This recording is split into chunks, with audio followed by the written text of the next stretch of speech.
دنیا میں جو پائی جاتی ہے وہ کسی نہ کسی چیز کی وجہ سے ممتاز ہو جاتی ہے، ایک الگ مقام پا جاتی ہے۔ جیسے کہ آپ جب حج کے لیے تشریف لے کر کے جائیں تو وہاں پر جب دیکھیں کہ صفا اور مروہ جو پہاڑیاں ہیں، چھوٹی چھوٹی جو پہاڑیاں ہیں، ہے کہ نہیں ہے؟ حجاج کرام جانتے ہیں صفا اور مروہ ایسے تو دنیا میں پائے جانے بہت ساری پہاڑیاں ہیں، بہت سارے ٹیلے ہیں، لیکن ان کا ذکر قرآن مجید میں نہیں ہے۔ لیکن صفا اور مروہ ایک ایسی تو پہاڑیاں ہیں جن کا ذکر رب تبارک و تعالیٰ نے قرآن عظیم میں بیان فرمایا۔ کیوں بیان فرمایا؟ ہم پانی پیتے ہیں، عام پانی جو پیتے ہیں ہم، لیکن اس کا بیان کتابوں میں نہیں ملتا ہمیں، لیکن زمزم وہ پانی ہے جس کا ذکر حدیثوں میں، قرآن میں اور تمام کتابوں میں موجود ہے۔ تو یہ پانی ہونے کی وجہ سے ہے تو پانی ہی، لیکن اس کا ذکر اور اس کا مرتبہ اتنا بلند کیوں ہے تو پہاڑیاں ہی، لیکن ان کا ذکر اتنا مرتبہ ان کا بلند کیوں ہے؟ مسجدیں دنیا میں نہ جانے کتنی ہے، لیکن جو مسجد نبوی کو مقام حاصل ہے، وہ جو مقام مسجد الحرام کو حاصل ہے، وہ کسی اور مسجد کو حاصل نہیں۔ ایسا کیوں؟ تو کوئی نہ کوئی چیز کسی چیز کی وجہ سے بلند مرتبہ حاصل کر جاتی ہے۔ اسی طریقے سے یہ رات ہے تو جو پہاڑیوں کو جو نسبت حاصل ہے وہ اللہ والوں کی وجہ سے رب تبارک و تعالیٰ نے قرآن عظیم میں بیان فرما دیا۔ اسی طریقے سے مسجدیں ہیں، تمام مسجدیں ہیں، بہت ساری مسجدیں ہیں دنیا میں، لیکن جو مسجد حرام ہے، مسجد نبوی ہے، وہ حضور کے قدم لگنے کی وجہ سے وہ مقام حاصل کر گئی کہ کسی اور مسجد کو وہ مقام حاصل نہیں ہے۔ اسی طریقے سے یہ رات ہے، رات تو بہت ساری ہے، لیکن یہ رات اس کا مقام بہت بلند والا ہے۔ مغفرت والی رات کہا گیا ہے اسے، بخشش والی رات کہا گیا ہے اسے، برکت والی رات کہا گیا ہے اسے، رحمت والی رات کہا گیا ہے اسے۔ تو کیوں کہا گیا؟ راتیں تو رات ہی تو تھی، عام راتوں کی طرح ایک رات تو تھی، لیکن کیوں؟ لیکن اس کا مرتبہ اس لیے بلند کر دیا گیا کہ رب تبارک و تعالیٰ نے اس رات میں قرآن مجید کو نازل فرمایا۔ قرآن نازل ہونے کی وجہ سے اس رات کو اتنا بڑا مقام دے دیا گیا۔ تو آج ہم اور آپ یہاں پر حاضر ہیں اتنی بڑی تعداد میں الحمدللہ، تو کس وجہ سے ہے؟ کیونکہ آج ہمارے امام صاحب نے تکمیل قرآن کیا ہے۔ سبحان اللہ۔ تراویح میں ہم اس قرآن مجید سنتے آ رہے ہیں، آج قرآن کا تکمیل قرآن ہو گیا، یعنی قرآن مکمل ہو گیا آج الحمدللہ۔ میں آج حافظ عاقب صاحب کو، اپنے نائب امام صاحب کو اپنی طرف سے اور تمام لوگوں کی طرف سے خوشبو دیتا ہوں، مبارکباد پیش کرتا ہوں انہیں کہ انہوں نے ہمیں قرآن مجید سنایا الحمدللہ۔ 2 سال سے سنا، 2 سال ہو گئے الحمدللہ، 2 سال سے ہمیں سنا رہے ہیں حضرت، اور میں تمام حفاظ کرام، حضرت قاری صاحب موجود ہیں یہاں پر، اور حفاظ کرام تمام جو دنیا میں پائے جانے تمام حفاظ کرام، حافظ قرآن کو میں دلی مبارکباد پیش کرتا ہوں۔ یہ وہ حفاظ کرام ہیں کہ رب تبارک و تعالیٰ نے، میں آپ کو بتاؤں کہ رب تبارک و تعالیٰ نے قرآن عظیم فرقان حمید میں ارشاد فرمایا، لو انزلنا هذا القرآن على جبل، رب فرماتا ہے کہ اگر اس قرآن کو ہم کسی پہاڑ پر، کسی بھی پہاڑ پر، دنیا میں کتنا ہی بڑا پہاڑ، رب فرماتا ہے لو انزلنا هذا القرآن على جبل لرأيته خاشعا متصدعا من خشية الله، رب فرماتا ہے کہ اگر قرآن کو، اس قرآن مجید کو ہم اگر دنیا کی کسی بھی پہاڑ پر نازل کرتے تو وہ قرآن کا وزن نہیں اٹھا پاتا، بلکہ ریزہ ریزہ ہو جاتا۔ قرآن، صرف قرآن کا اگر کسی بھی پہاڑ پر نازل کرتے تو وہ ریزہ ریزہ ہو جاتا، قرآن کو جھیل نہیں پاتا۔ لیکن مبارکباد پیش کرتا ہوں کہ حافظ قرآن کو، ان کا سینہ کتنا مضبوط ہے، رب تبارک و تعالیٰ نے ان کے سینے میں قرآن مجید کے 30 پارے بسا دیے ہیں۔ رب تبارک و تعالیٰ نے وہی 30 پارے جو کسی پہاڑ کی طاقت نہیں کہ وہ جھیل پائے، انہی لوگوں کا سینہ ہے حفاظ کرام کا جو اس قرآن کو اپنے سینے میں بسائے ہوئے ہیں۔ ورنہ سینہ تو ہمارے پاس بھی ہے، آپ کے پاس بھی ہے، لیکن قرآن کو ہمارے سینے میں بسنے کی وہ نہیں، طاقت نہیں، اور نہ ہی رب تبارک و تعالیٰ نے ہمیں وہ سینہ عطا کیا کہ ہمارے پورا قرآن ہمارے سینے میں موجود ہو۔ ہر کسی کے سینے میں نہیں ہوتا ہے، یہ تو رب کے عطا ہے، وہ اپنے بندوں کو چن لیتا ہے کہ میرا اس بندے کے دل میں اپنے قرآن کو بسانا چاہتا ہوں۔ تو یہ رب تبارک و تعالیٰ کے چنندہ بندے ہیں کہ اللہ تبارک و تعالیٰ کے دلوں میں 30 پارے قرآن کے موجود اور محفوظ فرما دیے ہیں۔ اور میں آپ کو بتاؤں کہ قرآن مجید فرقان حمید دنیا میں ایک ایسی واحد کتاب ہے کہ اس کے اندر کبھی قیامت تک کے کسی ایک حرف کا ایک زبر زیر کا بھی ہیر پھیر نہیں ہو سکتا، کبھی بھی رد و بدل نہیں ہو سکتا۔ ویسے تو قرآن کے علاوہ بھی آسمانی کتابیں جو آسمان سے نازل ہوئی بہت ساری کتابیں تھیں، لیکن ان کے اندر لوگوں نے تبدیلیاں کر دی، بدل ہیر پھیر کر دیا، افراد و تفرید کر دی ان کے اندر۔ لیکن قرآن مجید ایک ایسی کتاب، واحد کتاب ہے کہ قیامت تک کے اس کے اندر کبھی کوئی ایک حرف بھی نہیں بدل سکتا۔ اور کیسے بدل سکتا ہے؟ جبکہ رب تبارک و تعالیٰ نے خود قرآن مجید کی حفاظت کا ذمہ اپنے سر لے لیا۔ وہ فرماتا ہے کہ یہ قرآن میری کتاب ہے، اس کا ذمہ میرے ہے، اس پر ہے، یعنی میں خود اس کی حفاظت کرنے والا ہوں۔ جس کی حفاظت رب فرمائے تو اسے کون مٹا سکتا ہے، اسے کون بدل سکتا ہے؟ کسی کی ہمت ہی نہیں ہے۔ اور کیسے بدل سکتا ہے جبکہ رب تبارک و تعالیٰ، آپ یہ جو قرآن دیکھتے ہیں جو کتاب کی شکل میں ہمارے ہاتھوں میں ہوتا ہے جسے ہم پڑھتے ہیں، یہ تو ہم اس کو بھی یعنی کوئی انسان معذرت پھاڑ بھی سکتا ہے یا اس کے اندر بدل بھی کر سکتا ہے، لیکن اسے کیسے بدل سکتا ہے جو حفاظ کرام کے سینے میں موجود ہے؟ کسی کے سینے کے اندر کوئی چینجنگ کر سکتا ہے؟ نہیں کر سکتا ہے۔ یہ رب تبارک و تعالیٰ نے اپنے چنندہ بندوں کے سینوں میں قرآن کو محفوظ کر دیا ہے۔ قیامت تک کے ایک حرف، ایک زبر زیر کا بھی کوئی بدلاؤ نہیں آ سکتا قرآن مجید میں۔ تو میں حضرت کو مبارکباد پیش کرتا ہوں کہ انہوں نے ہمیں پورے قرآن مجید پڑھ کر کے سنایا اور ہم نے سنا، الحمدللہ۔ اللہ تبارک و تعالیٰ ہماری عبادات کو قبول عطا فرمائے۔ جو ہم نے تراویح حضرت کے پیچھے پڑھے، اللہ تبارک و تعالیٰ تمام رکوع سجود کو، تمام تراویح کو ہماری قبول عطا فرمائے۔ اور اسی طریقے سے آج جو ہم اتنی تعداد میں یہاں پر موجود ہیں، میں ہر وقت آپ سے کہتا ہوں کہ آپ اس تعداد کو کم نہ کیجیے گا عید کے بعد میں۔ ایسا نہ ہو کہ ہم عید کی نماز پڑھ لیں اور عید ہی کے دن ظہر میں صرف 2 صفحے نظر آئیں۔ ایسا نہ کرنا میرے بھائیوں۔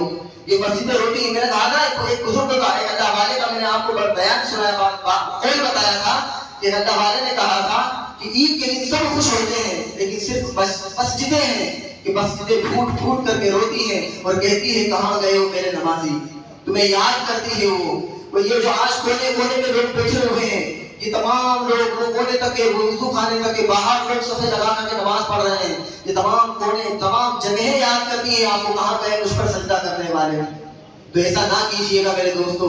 اور میں بتاؤں ایک قیامت کے دن یہ زمین گواہی دے گی آپ کے بارے میں کہ مولا اس فلاں شخص نے مجھ پر سجدہ کیا تھا۔ رب تبارک و تعالیٰ زمین کو حکم دے گا، یہ زمین خود اپنی زبان سے کہے گی مولا میرے اوپر اس نے سجدہ کیا، مولا اس نے میرے اوپر سجدہ کیا، مولا یہاں پر بھی سجدہ کیا، تمام سجدے۔ اور آپ کو بتاؤں کہ ہم جب فرض نماز پڑھتے نا، فرض نماز پڑھنے کے بعد کوئی ادھر پڑھ جاتا، کوئی ادھر جاتا، کوئی ادھر جاتا سنتیں پڑھنے کے لیے، تو یہ کیوں جاتے ہیں؟ میں آپ کو اس لیے بات بتا دوں کہ ہم جو جگہ بدل دیتے ہیں سنتیں پڑھنے کے لیے، وہ اس لیے بدلتے ہیں کہ ابھی ہم نے یہاں تو سجدہ کر لیا، اب یہاں سے چل کر کے میں وہاں پر سجدہ کر لوں، یہاں پر سجدہ کر لوں، تاکہ یہ بھی زمین گواہی دے گا قیامت کے دن، وہ بھی گواہی دے کہ مولا مجھ پر بھی سجدہ کیا، مولا مجھ پر بھی سجدہ کیا۔ یہ حکمت ہے اس کے اندر جو ہم سنتیں پڑھنے کے لیے جگہ تبدیل کر لیتے ہیں، تاکہ ہر جگہ ہمارے لیے کل قیامت کے دن ہمارے حق میں گواہی دے مولا مجھ پر سجدہ کیا ہے، مولا مجھ پر نیک کام کیا ہے اس نے۔ تو ہمیں چاہیے کہ ہم مسجد کو سونا نہ کریں میرے دوستو، جس طریقے سے، اور کوئی کچھ نہیں ہوتا ہے، اتنی تعداد میں آج یہاں پر موجود ہو، کل آ جائے گا تو کیا خرابی ہوگی مجھے بتاؤ تو صحیح۔ کل آپ آئیں گے اسی تعداد میں نماز پڑھنے کے لیے تو کوئی خرابی آئے گی؟ کچھ نقصان ہو جائے گا آپ کو مجھے بتا دو، کسی وجہ کا نقصان ہو جاتا ہو کہ نماز کے ٹائم وہ نماز پڑھنے آئے تو اس کا نقصان ہو جاتا ہو تو مجھے بتا دے، وہ کسی کا نقصان ہوتا ہے؟ نہیں ہوتا ہے میرے دوستوں، بلکہ فائدہ ہی ہوتا ہے۔ تمہارے رزق کا ذمہ تو رب تبارک و تعالیٰ نے لیا ہے، بلکہ کتابوں میں آیا ہے کہ بندے کو رزق ایسے ہی تلاش کرتا ہے جیسے کہ بندے کو اس کی موت تلاش کرتی ہے۔ رزق آپ کو خود تلاش کرے گا، آپ کو توڑ بھاگ کرنے کی ضرورت نہیں ہے کہ اللہ کے احکامات کو چھوڑ کر کے اس کے قوانین کو پیچھے ڈال کر کے ہم رزق کے پیچھے بھاگے۔ میرے دوستوں بھاگنے کی ضرورت ہی نہیں ہے۔ رزق آپ کے اگر حق میں لکھا ہوگا، آپ کے نصیب میں لکھا ہوگا تو آپ سے کوئی چھین ہی نہیں سکتا اس کو۔ اور آپ بہت سے لوگ یہاں پر بیٹھے ہوئے ہیں، آپ نے اندازہ لگایا ہوگا اس بات کا کہ آپ کے کام میں، کاروبار میں کئی لوگ جب کام کراتے ہیں اور آپ سے چاہتے ہیں کہ یار یہ فلاں کام میرے ہاتھ میں آ جائے، یا فلاں کام میرے ہاتھ میں آ جائے، تو آپ نے اندازہ لگایا ہوگا کہ اس نے کئی مرتبہ ہاتھ پیر مار لیے لیکن اس کے باوجود وہ اس کے ہاتھ میں نہیں آیا۔ کیوں نہیں آیا؟ وجہ یہ ہے کہ وہ آپ کے نصیب میں لکھا ہوا ہے، وہ کیسے دے سکتا ہے؟ رب نے آپ کے نصیب میں لکھ دیا ہے، اور جو آپ کے نصیب میں نہیں ہوگا تو چاہے آپ زندگی بھر بھٹکتے رہو اس کے لیے، وہ آپ کے ہاتھ میں آنے والا نہیں ہے۔ تو ہمیں اس بات کو سمجھنا چاہیے میرے دوستوں، اور نماز کی پابندی کرنا ہے انشاءاللہ۔ نماز یعنی عید کی نماز کے بعد رمضان میں تو پڑھ ہی رہے ہیں، عید کے بعد بھی ہمیں اسی طریقے سے کثیر تعداد میں نماز پنجگانہ ہمیں ادا کرنی ہے۔ کہو انشاءاللہ آئیں گے نا، انشاءاللہ اسی تعداد میں آئیں گے انشاءاللہ۔ اور جب ہم اس طریقے سے اور اس تعداد میں نماز پڑھنے کے لیے آئیں گے تو میں اس بات کی آپ کو گارنٹی دیتا ہوں کہ کوئی بھی کسی غیر قوم کا آدمی آپ کے سامنے کھڑے ہونے کی ہمت ہی نہیں رکھ سکتا۔ کسی بھی قوم کا آدمی ہو آپ کے سامنے کھڑے ہونے کی ہمت ہی نہیں رکھ سکتا۔ جب آپ پنج وقت نماز ہی بن جائیں گے نا تو آپ کے سامنے کوئی بھی کھڑا نہیں ہو سکتا۔ جو آج ہمارے سامنے لوگ کھڑے ہو رہے ہیں، ابھی ماضی قریب کے اندر 2 لوگوں کو گولی مار دی گئی، جو ہمارے ان لوگوں کو، تو یہ کیا ہے؟ یہ سب ہمارے اوپر جو لوگ حملہ آور ہو رہے ہیں، کیا وجہ ہے آخر؟ ہماری جو ڈر تھا، جو دہشت تھی، جو خوف تھا ہمارے لوگوں میں کہ ہم جہاں کھڑے ہو جاتے تھے لوگ ہمارے قدموں میں بیٹھا کرتے تھے۔ واقعی ہمارے جو پرانے بزرگ لوگ ہیں، ہمارے اسی گاؤں کی بات میں بتاؤں کہ ہمارے اسی گاؤں کی جو بزرگ لوگ ہیں وہ خود بتاتے ہیں کہ ہمارا جو روب و دبدبا تھا کہ ہم جب مارکیٹ میں جاتے تھے تو لوگ ہمیں دیکھ کر کے ڈرتے تھے ہمیں۔ تو یہ ہمارے بزرگان دین کا روب و دبدبا تھا۔ آخر کیوں تھا؟ وجہ یہ تھی کہ وہ اللہ کے احکامات کے پابند تھے، وہ اللہ کے احکامات کے پابند تھے، اور جو بھی کام کرتے تھے خلوص للہیت کے ساتھ کرتے تھے، جو کچھ بھی سجدے کیے مولا تیری رضا کے لیے کیے، دکھاوے کے لیے نہیں کیا کرتے تھے۔ تو ہمیں یہ تمام چیزیں اپنے اندر اپنانی ہے، اور یہ تمام چیزیں آنے والی نسلوں کو دے کر کے جانا ہے ہمیں۔ ایسے نہیں کہ خالی چلے گئے اور اولادوں کو جاہل چھوڑ کر چلے جائیں، ایسا نہیں ہے۔ ہمیں اپنے آپ کو بھی نماز کا پابند بنانا ہے اور آنے والی نسلوں کو بھی نماز کا پابند بنانا ہے۔ میرے دوستو، آج کی رات بڑی مغفرت والی اور بڑی بخشش والی رات ہے۔ اس رات میں آج ہم نے اپنے آپ کو اس رجسٹر میں نام لکھوا دینا ہے جس میں رب تبارک و تعالیٰ نے بخشش کو کرے ہوئے، یعنی جن لوگوں کی بخشش کا وعدہ فرما لیا ہے، جن لوگوں کا نام لکھا ہوا ہے، ان لوگوں میں ہم نے اپنا بھی نام لکھوانا ہے انشاءاللہ۔ آج کی رات پوری رات جاگے، جس سے ہو سکے وہ پوری رات جاگے، اور پوری رات ایسے نہیں کہ عیاشوں میں گزار دیں، نہیں، بلکہ کسی مسجد میں بیٹھ کر کے یا گھر پر جا کر کے مصلی بچھا کر کے تسبیحات میں لے کر کے نوافل کی کثرت کریں۔ جو نوافل شب قدر کی ہے کہ وہ نوافل ادا کریں، اگر وہ نہ پڑھ سکے تو آپ اپنی قضائے عمری، نوافل سے بہتر یہ ہے کہ آپ اپنی قضائے عمری ادا کریں، یعنی جو ہماری نمازیں چھوٹ چکی ہیں ان نمازوں کی ہم پوری پورتی کریں، اپنے آپ کو صاحب ترتیب بنانے کی کوشش کریں۔ اللہ تبارک و تعالیٰ ہماری اس کوشش کو کامیابی میں تبدیل عطا فرمائے۔ رب تبارک و تعالیٰ فرماتا ہے لو انزلنا هذا القرآن على جبل لرأيته خاشعا متصدعا من خشية الله، اللہ کے خوف سے اور خشیت سے پہاڑ ریزہ ریزہ ہو جاتا، لیکن رب تبارک و تعالیٰ اپنے چنندہ بندوں کو ایسا سینہ عطا فرمایا ہے کہ ان سینوں میں پورے قرآن کی 30 پارے موجود ہیں الحمدللہ۔ انہی میں سے ہمارے حافظ صاحب الحمدللہ انہوں نے ہمیں 30 پارے سنائے ہیں۔ اللہ تبارک و تعالیٰ ان کے عمر میں اور ان کے علم میں خوب برکت عطا فرمائے۔ اور جو میرے بھائیوں نے ہمیں تعاون کیا ہے یہ سجاوٹ کے لیے، یہ جو آپ رونقیں دیکھ رہے ہیں مسجد کے اندر نوجوان بھائیوں نے، میں نے ایک بات نوٹ کی ہے کہ جن بھائیوں سے جب بھی میرے نوجوانوں سے کہا الحمدللہ وہ کھڑے ہوئے ہیں الحمدللہ، تعاون کے لیے کبھی انہوں نے انکار نہیں کیا۔ وہ تمام لوگوں کے لیے میں دل سے دعائیں دیتا ہوں کہ اللہ تبارک و تعالیٰ کے کاروبار میں خوب برکت عطا فرمائے اور انہیں وہاں سے رزق عطا فرمائے جہاں سے وہ گمان بھی نہ کر سکیں۔ اور رب تبارک و تعالیٰ وہ ہے کہ وہ ایسی جگہ سے بندے کو رزق عطا فرماتا ہے کہ بندہ سوچ بھی نہیں سکتا کہ یہ میرے حصے میں کیسے آ گیا۔ واقعی ہمیں جو رزق دیا جاتا ہے ہم گمان بھی نہیں کر سکتے ہمیں کہاں سے مل رہا ہے۔ تو اللہ تبارک و تعالیٰ آپ تمامی لوگوں کے کاروبار میں رزق میں کشادگی عطا فرمائے، جو حضرات یہاں پر آئے ہیں تمامی لوگوں کے کاروبار میں برکت عطا فرمائے۔ اللہ تبارک و تعالیٰ اس رات کی خوب برکتیں ہمیں حاصل کرنے کی توفیق عطا فرمائے۔ آج کی رات ہمیں سچے دل سے توبہ بھی کرنی ہے۔ یہ رات توبہ کی قبولیت کی وقت رات بھی ہے کہ اس رات میں اللہ تبارک و تعالیٰ بندوں کی توبہ بھی قبول فرماتا ہے، لیکن توبہ آپ کی اس وقت قبول ہوگی جب آپ سچے دل سے جو اپنے ماضی کے گناہ ہیں ان سے سچی توبہ کر لیں گے، تب سمجھ میں آ رہی نا؟ ورنہ آپ صبح فجر کے وقت میرے سے مسافر کرنے کے آؤ بولے کہ حضرت میں نے دعا کی تھی تو قبول ہی نہیں ہوئی، کل کے دن آؤ حضرت میں نے دعا کی تھی رات کو تو قبول ہی نہیں ہوئی، تو یہ میرے سر پہ نہ ڈالنا کہ حضرت آپ نے کہا دعا قبول نہیں ہوئی۔ میں آپ سے کہتا ہوں توبۃ نصوحہ کرو، ایسی توبۃ نصوحہ، ایسی توبہ سچی توبہ کہ وہ آنے والی نسلوں کے لیے نصیحت بن جائے کہ فلاں آدمی نے توبہ کری تھی کیا معاملہ رہا اس کے ساتھ میں، آپ کی توبہ لوگوں کے لیے نصیحت بن جائے، ایسی توبہ کرنی ہے ہمیں۔ اور بزرگان دین فرماتے ہیں کہ سچی توبہ اسے کہا جاتا ہے کہ بندہ اس گناہ سے جو اس نے کیے ہیں ماضی میں، پاسٹ میں جو کیے ہیں گناہ، ان سے ایسی توبہ کر لے کہ دوبارہ اس گناہ کی طرف لوٹنا اس کے لیے ایسا محال ہو جائے، جیسے کہ ہم گائے کا دودھ دھو لیں تو دوبارہ دھونے کے بعد دوبارہ اس کے تھن میں ڈالنا مشکل ہو جاتا ہے۔ اسی طریقے سے اس گناہ کی طرف ہمارا لوٹنا مشکل ہو جائے، ایسی توبہ کرنی ہے آج کی رات۔ وہ واقعی اگر آپ اپنے تمام ماضی کے گناہوں سے توبہ کر کے، ایسا نہ ہو کہ آپ توبہ تو کریں کہ آپ نے گناہ سے توبہ کرتا ہوں، تمام گناہوں سے توبہ کرتا ہوں، اور کل واپس سے وہی گناہ کریں، جھوٹ، غیبت، چغلخوری اور ایک دوسرے کے حق تلفی، یہ تمام چیزیں جو ہم نے چھوڑ دینی ہے، دوبارہ اس طرف ہمیں نہیں جانا ہے۔ چاہے جھوٹ ہو، غیبت ہو، چغلخوری ہو، کسی کی حق تلفی ہو، کسی کا دل آزاری ہو، یہ تمام گناہوں سے، چھوٹے بڑے گناہوں سے ہمیں توبہ کرنی ہے، سچی توبہ۔ اور سچی توبہ کرنے کے بعد میں جب آپ رب کی بارگاہ میں توبہ کرو گے اور اس سے مانگو گے تو رب تبارک و تعالیٰ آپ کو لوٹانے والا نہیں اپنے در سے، وہ تو کہتا ہے کہ آپ میرے در پہ اس سے مانگو، میں تمہیں دینے والا ہوں۔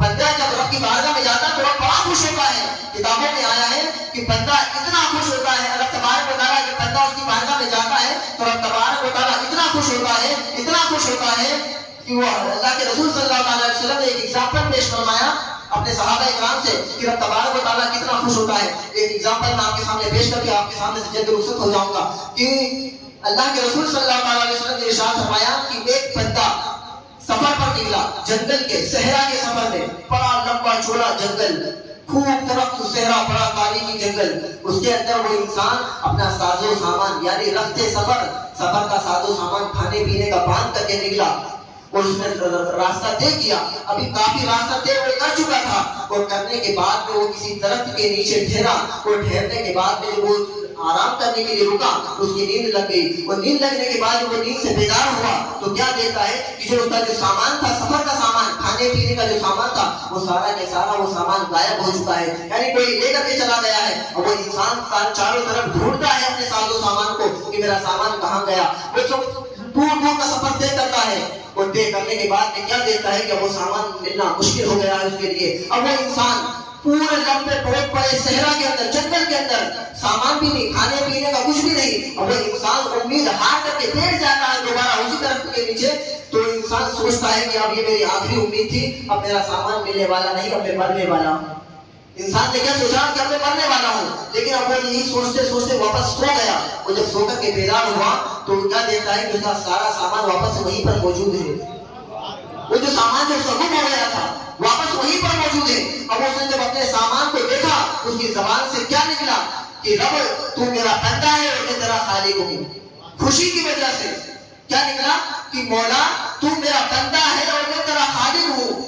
زبان سے نکلنا کچھ اور تھا، بولنا کچھ اور تھا کہ مولا تو میرا خالق ہے، تو میرا رب ہے، میں تیرا بندہ ہوں، لیکن خوشی کا عالم اتنا تھا اس کا کہ زبان پلٹ گئی۔ اس کی زبان سے کیا نکلا کہ مولا تو میرا بندہ ہے اور میں تیرا خالق ہوں۔ جب اس کی زبان سے اس طریقے سے جملے نکلے تو اللہ کے رسول صلی اللہ علیہ وسلم نے ارشاد فرمایا، اے میرے صحابہ ذرا بتاؤ تو صحیح اس بندے کی خوشی کا عالم کیا ہوگا کہ اس کی زبان پلٹ گئی، اس نے یہ جملہ کہہ دیا۔ صحابہ نے کہا یا رسول اللہ اس کی خوشی کا عالم تو بتا ہی نہیں سکتے، وہ تو بہت زیادہ خوش ہوا ہوگا۔ اللہ کے رسول صلی اللہ علیہ وسلم نے ارشاد فرمایا، اے میرے صحابہ جب بندہ سچے دل سے رب کی بارگاہ میں توبہ کرتا ہے اور اس سے مانگتا ہے تو رب تبارک و تعالیٰ اس سے بھی زیادہ اللہ تبارک و تعالیٰ خوش ہوتا ہے۔ تو بتاؤ وہ اپنے سے مانگنے کی وجہ سے اس کے پاس جاؤ اور اس سے مانگو تو وہ اتنا خوش ہوتا ہے۔ تو ہمیں چاہیے کہ ہم اسی سے مانگے، کسی اور سے کیوں مانگے؟ ہم مولا تو ہمارا رب ہے، تو نے ہی تو پیدا کیا ہے اور تو ہی رزق دینے والا ہے، ہم کسی اور سے کیوں مانگے؟ تو ہمیں رب کی بارگاہ میں دل لگانی ہے اور اسی سے مانگنا ہے اور سچے دل سے مانگنا ہے، اور تمام ماضی کے گناہوں سے ہمیں سچی توبہ کرنا ہے۔ اور توبہ کرنے کے بعد اگر آپ مانگو گے تو انشاءاللہ جو بھی مانگو گے اللہ تبارک و تعالیٰ آپ کو عطا کرنے والا ہے، وہ لوٹانے والا نہیں ہے۔ ہمیں سچے دل سے توبہ کرنی ہے، ورنہ ہم نے حضرت موسیٰ علیہ الصلوۃ والتسلیم کو وہ واقعہ سنا ہوگا کہ حضرت موسیٰ علیہ الصلوۃ والتسلیم کے دور میں، آپ کے زمانے میں بارش نہیں ہو رہی تھی۔ آپ نے وہ واقعہ سنا ہوگا، میں نے جمعہ میں بیان کیا تھا کہ حضرت موسیٰ علیہ السلام نے بارش کے لیے دعا کی، بارش نہیں ہو رہی، کئی سالی کا وقت، بڑا لوگ پانی کے لیے ترس رہے تھے کہ ہمارے جانور پانی کیا پئیں گے، ہم پانی کیا پئیں گے، ہمیں پانی نہیں ملا۔ تمام لوگ حضرت موسیٰ کی بارگاہ میں آئے، حضرت موسیٰ سے عریضہ پیش کیا، آپ اور رب کی بارگاہ میں دعا کرو کہ بارش ہو جائے۔ رب تبارک و تعالیٰ نے تمام لوگوں کو لیا اور لے جا کر کے ایک میدان میں جمع کیا، اور جمع کرنے کے بعد رب تبارک و تعالیٰ نے دعا کی، مولا تو بارش برسا دے، لیکن پھر بھی بارش نہیں ہوئی۔ حضرت موسیٰ علیہ السلام وقت کے نبی ہیں، کون ہے؟ نبی ہیں۔ جب اللہ تبارک و تعالیٰ عام بندے کی دعا قبول فرما لیتا ہے، اس کو تو مانگنے پر دے دیتا ہے، تو وہ تو وقت کے نبی ہیں، بارش مانگ رہے ہیں لیکن بارش کیوں نہیں ہو رہی؟ رب تبارک و تعالیٰ نے فرمایا اے موسیٰ ان لوگوں میں، تیری قوم کے ان لوگوں میں ایک بندہ ایسا بھی ہے جس نے کئی 40 برس ہو گئے مجھے سجدہ بھی نہیں کیا، 40 سال ہو گئے مجھے ایک سجدہ بھی نہیں کیا ہے. ایک ایسا بندہ بھی تیری اس قوم میں موجود ہے، تیری جماعت میں موجود ہے. تو ایک بندے کی وجہ سے وقت کے نبی حضرت موسیٰ کی دعا قبول نہیں ہوئی. مولا نے فرمایا اے موسیٰ تیری جماعت میں ایک ایسا بندہ ہے جس نے مجھے سجدہ نہیں کیا، 40 سال ہو گئے ہیں، اس کی وجہ سے میں بارش نہیں برسا رہا ہوں. جب رب تبارک و تعالیٰ نے یہ کہا تو حضرت موسیٰ علیہ السلام نے اپنی قوم کو مخاطب ہو کر کے کہا کہ تم میں سے کون ہے ایسا شخص جس نے 40 سال ہو گئے رب کو سجدہ نہیں کیا ہے. اب وہ شخص جس نے سجدہ نہیں کیا تھا وہ انسان اپنے اندر سوچنے لگا کہ اگر میں ان لوگوں کے سامنے بیچ میں کھڑا ہو گیا اور کھڑے ہو کر کے میں نے کہا کہ میں ہوں وہ شخص تو میری عزت تو برباد ہو جائے گی، میں تو بدنام ہو جاؤں گا لوگوں میں. یہ میرے دوست، میرے ماں باپ، یہ میرے سارے لوگ کیا کہیں گے کہ تو اتنا بدبخت، تیری وجہ سے بارش نہیں ہو رہی. بولا آج تو میں ذلیل ہو جاؤں گا. لیکن اسی وقت اسی بندے نے اسی محفل میں بیٹھے بیٹھے سر کو جھکایا اور رب کی بارگاہ میں عریضہ پیش کیا، مولا آج میں سچے دل سے توبہ کرتا ہوں، میری توبہ کو قبول فرما لے. جب بندے نے سچی توبہ کی، جیسے ہی توبہ کی اللہ تبارک و تعالیٰ نے بارش کا نزول فرما دیا. اب حضرت موسیٰ علیہ السلام حیران و پریشان ہے، بولا میرے بندے کو کھڑا کیا، وہ تو کھڑا ہوا ہی نہیں، اور تم نے بارش کو برسا دیا. موسیٰ علیہ السلام نے کہا مولا بندہ تو کھڑا ہوا ہی نہیں، وہ گنہگار بندہ جس نے تجھے 40 سال ہو گئے سجدہ نہیں کیا، وہ تو کھڑا ہوا ہی نہیں، لیکن تم نے بارش کیوں برسا دی؟ رب تبارک و تعالیٰ نے فرمایا اے موسیٰ وہ بندے نے سچے دل سے توبہ کر لی ہے میری بارگاہ میں. جب اس نے سچی توبہ کر لی ہے تو آج میں نے پانی کی بارش کروا دی ہے. تو بندہ سچے دل سے توبہ کر لے. وہ دیکھو اللہ تبارک و تعالیٰ 40 سال کا گنہگار بندہ تھا، سچے دل سے اپنے سر کو جھکا کر کے سچے دل سے توبہ کی. اللہ تبارک و تعالیٰ نے اس بندے کی عزت بھی رکھ لی، کسی کے سامنے اسے بدنام بھی نہیں ہونے دیا، اور اب تبارک و تعالیٰ نے بارش برسا دی. تو ہمیں چاہیے کہ آج کی رات سچے دل سے اس کی بارگاہ میں دل لگا کر آنکھوں میں اشک جاری کر کے رب تبارک و تعالیٰ سے مانگنے کی کوشش کریں. کتابوں میں آیا ہے کہ اگر آپ کو رونا نہ آئے تو رونے جیسی شکل بناؤ. کیا؟ اگر آپ کو رونا نہ آئے تو رونے جیسی شکل بناؤ، اور ایسے شکل بنا کر کے رب تبارک و تعالیٰ سے مانگو. اللہ تبارک و تعالیٰ آپ کو تب بھی عطا فرمائے گا. اگر آپ کی آنکھوں میں آنسو نہ آئے تو صرف رونے جیسی شکل بنا لو کہ اللہ تبارک و تعالیٰ آپ کی شکل دیکھنے کی، بندہ کتنا کوشش کر رہا ہے رونے کی، آپ کی یہ آپ کو پسند آ جائے، اللہ تبارک و تعالیٰ آپ کو نواز دے گا انشاءاللہ. یہ آج کی مبارک رات ایسی رات ہے جو 1000 مہینوں سے افضل ہے. کتنے 1000 مہینوں سے افضل ہے یہ رات. لیلۃ القدر خیر من 1000 شہر، 1000 مہینوں سے بہتر ہے یہ رات. تو آج ہمیں اس رات کی قدر کرنی ہے انشاءاللہ. پتہ ہے اللہ کے رسول صلی اللہ علیہ وسلم نے بات کو ختم کر رہا ہوں بس انشاءاللہ. آپ کو قبرستان بھی جانا ہوگا. تو حضرت اللہ کے رسول صلی اللہ علیہ وسلم نے اپنے صحابہ کے لیے اسی مجمع لگا ہوا تھا صحابہ کرام کا. اللہ کے رسول صلی اللہ علیہ وسلم نے بیان فرمایا قبرستان بھی جانا ہے. قبرستان جانے کی بڑی جلدی ہے حضرت کو، جائیں گے انشاءاللہ، سب جائیں گے ایک نہ ایک قبرستان. تو میں یہ کہہ رہا تھا کہ اللہ کے رسول صلی اللہ علیہ وسلم نے علیہ وسلم نے اپنے صحابہ کو مخاطب کر کے ارشاد فرمایا اسی آیت مبارکہ جو لو انزلنا یہ انا انزلنا سورہ، اسی سورت کا سیدھے بتا رہا ہوں، جو پس منظر ہے وہ بتا رہا ہوں کہ اللہ کے رسول اپنے صحابہ کو مخاطب فرمایا اور ارشاد فرمایا اے میرے صحابیوں کہ بنی اسرائیل کے جو عبادت گزار کرتے تھے، جو بڑے تقویٰ والے لوگ تھے، وہ 1000 مہینے عبادت کیا کرتے تھے. کتنے 1000 مہینے عبادت کرتے تھے. یہ کون بتا رہا ہے؟ اللہ کے رسول اپنے صحابہ سے بتا رہے تھے. اب صحابہ اکرام کیونکہ اس دور کی جو امتیں تھی، بنی اسرائیل کا جو دور تھا، اس وقت لوگوں کی عمریں 1000 سال 1500 سال ہوا کرتی تھی.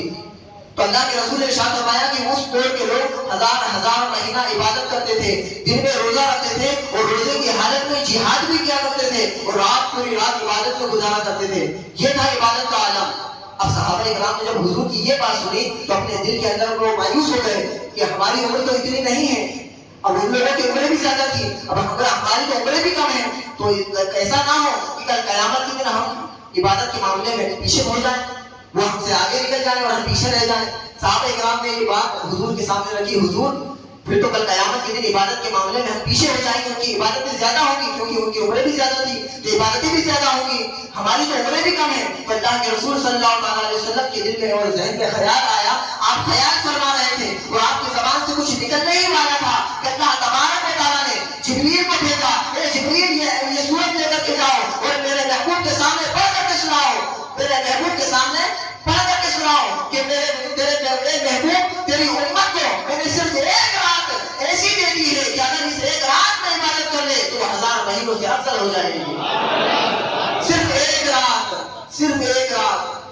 1000 مہینوں سے افضل ہو جائے گی۔ تو آپ اس رات کی قدر کریں اور اس رات میں عیاشیوں میں نہ مشغول رہیں، آپ برے کاموں میں مشغول نہ رہیں، اپنے آپ کو خود بچانے کی کوشش کریں۔ ہر بندہ اپنے بارے میں سوچے، یہ نہ دیکھیں کہ میرا دوست یہ کر رہا میں بھی کر لوں، اپنے آپ کو دیکھنا ہے ہمیں آج کی رات۔ یہ سمجھو کہ آج کی رات نفسی کی رات ہے، سمجھ لو، یہ سمجھ لو کہ آج کی رات نفسی کی رات ہے، مجھے اس کی پرواہ نہیں، مجھے اپنے آپ کی پرواہ ہے۔ ہر بندہ جب یہ سوچے گا تو انشاءاللہ یہ رات کامیاب ہو جائے گی، انشاءاللہ کریں گے نا۔ اس رات کی قدر کرنا ہے، جو اپنے آپ کو، جو آپ کو یاد ہے، صورتیں یاد ہے، جو عبادتیں آپ کو یاد ہے، جو وظائف آپ کو یاد ہے، آپ وہ کریں۔ اللہ تبارک و تعالیٰ آپ کی تمام عبادات کو، تمام اذکار کو قبول عطا فرمائے۔ وآخر دعوانا الحمدللہ رب العالمین۔ صرف 5 سے 10 منٹ کے لیے حضرت کو میں کھڑا کرنا چاہوں گا، حضرت مولانا طاہر صاحب کو۔ حضرت مجھ سے کہے بھی تھے کھڑے ہونے کے لیے، جمعہ میں بھی آج میں نے موقع نہیں دیا وقت کی تنگی کی وجہ سے، صرف 5 سے 10 منٹ آپ کا ٹائم لیں گے۔ حضرت السلام علیکم ورحمۃ اللہ تعالی وبرکاتہ۔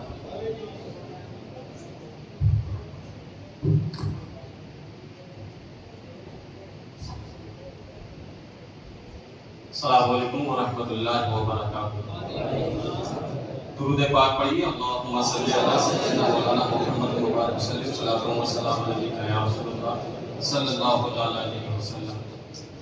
یہ 10 منٹ کا موقع دیا ہے، ظاہر ہے کہ یہ 10 منٹ آپ کو قیامت کے برابر گزریں گے، کیونکہ ابھی حضرت نے بیان جو کیا وہ یا تو حدیث پاک پڑھی یا قرآن کا ترجمہ سنا ہے۔ توجہ رکھیں 10 منٹ سے، کیونکہ میں نے خطبہ وغیرہ نہیں پڑھا ہے، اور یہ تو بڑے خوش نصیب ہے نا، قرآن کی آیت حافظ عاقب صاحب سے پوچھو اور اس کا ترجمہ مفتی صاحب سے پوچھو۔ بہت بڑا احسان کیا یہ تمہارے اوپر۔ جو مسئلہ ہمارا اندور و بریلی سے حل ہوتا تھا وہ اب آپ کے قصبے کے ساگور کے مدینہ مسجد دارالفتاح سے حاصل ہوگا۔ اس کی اہمیت آپ نہیں سمجھ سکتے، آپ نہیں سمجھ سکتے یہ اہمیت کو، ابھی آپ نہیں جانتے، کیونکہ آپ کو تو یہ لگ رہا ہے کہ جلدی چلو۔ ارے قبرستان بھی اگر ہمیں جانا ہے تو بغیر قرآن اور حدیث کے معلوم ہو کر کے پہنچ جاؤ گے؟ قبر پہ کیسے جانا چاہیے، قبرستان میں کیسے جانا چاہیے، قبر پہ کھڑے کیسے ہونا چاہیے، بتائیے کیسے جایا جائے گا؟ تو یہ قرآن اور حدیث سے ہمیں پتہ چلے گا۔ اور قرآن اور حدیث جب ہم سننا پسند نہیں کر رہے ہیں تو ہمارے گھر کی خواتین اسلام کیسے پسند کریں گی؟ اور جو ماں بہنیں قرآن اور حدیث کو پسند نہیں کرتی ہیں وہ غیرے کے نغمے میں پہنچ جاتی ہیں۔ ارے بولو، غیروں کے نغمے میں ان کو قرآن کا پتہ نہیں، ان کو حدیث کا پتہ نہیں، اس لیے ساتھ میں رہنے سے سمجھ لیتے یہ صرف انسان ہے، اور اسلام کو خیر آباد کر کے مرتد ہو کر کے غیروں سے نکاح کر لیتی ہے، کیونکہ تم نے قرآن سننا چھوڑا، تم نے حدیثیں پڑھنا چھوڑی۔ یہ تو وہ قرآن تھا، یہ تو وہ قرآن ہے جب نبی پڑھتے تھے وہ صحابہ رویا کرتے تھے، یہ وہ قرآن جب صدیق اکبر پڑھتے تھے تو پورا مجمع اکٹھا ہوتا تھا، رات میں رو رو کر کے پڑھا کرتے تھے، اور جو سنتے تھے وہ بھی رویا کرتے تھے، وقت کب نکل جاتا تھا کوئی پتہ نہیں چلتا تھا۔ یہ وہ قرآن ہے جو عمر فاروق اعظم جب گئے نبی کا سر قلم کرنے کے لیے، قرآن کی آیت جب کانوں میں آواز آئی تو تلوار گر گئی، کانپ گئے، کہا وہی کلام سناؤ نے کیا پڑھ رہے تھے؟ کہا یہ اللہ کا کلام ہے، کہا میں اس قرآن کو بھی مانتا ہوں، قرآن لانے والے پر ہی مان لاتا ہوں۔ بات صحیح ہے، بات صحیح ہے۔ ہاں اب تھوڑی سی بات اور سنو، برا ماننے کی ضرورت نہیں ہے، اور مان جانا میں تو صبح چلا جاؤں گا۔